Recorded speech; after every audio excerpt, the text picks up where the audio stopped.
ఇద్దరు అని. ఎందుకంటే చైనాకి అర్థమైపోయింది, ముసలోళ్ళు పెరుగుతుండ్రు, చిన్నోళ్ళు యువత తగ్గుతుంది, దేశం ఒకసారి ఏమవుతుంది, కుప్పకూలిపోతుంది రాజు, లిటరల్గా కుప్పకూలిపోతుంది. ఇన్కమ్ జనరేట్ కాదు. సో భారతదేశంలో యువత చాలా ఉంది.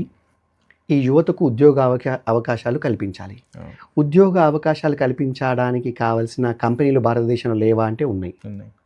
అండ్ యువత చదువుకోవట్లేదంటే మోస్ట్ ఆఫ్ ద యువత, చదువు యొక్క ఇంపార్టెన్స్ తెలిసిపోయింది, మోస్ట్ ఆఫ్ ద యువత చదువుకుంటారు, మినిమం డిగ్రీనో ఇంటర్మీడియట్ చదువుకుంటున్నారు, డిగ్రీ ఇంటర్మీడియట్ బీటెక్ పర్సెంటేజ్ పెరిగిపోయింది.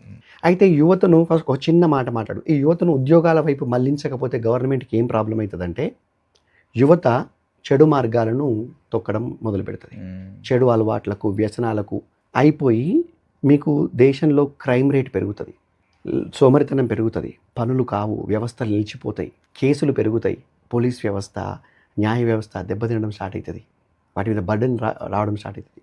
సో ఇదొకటి అయిపోయింది.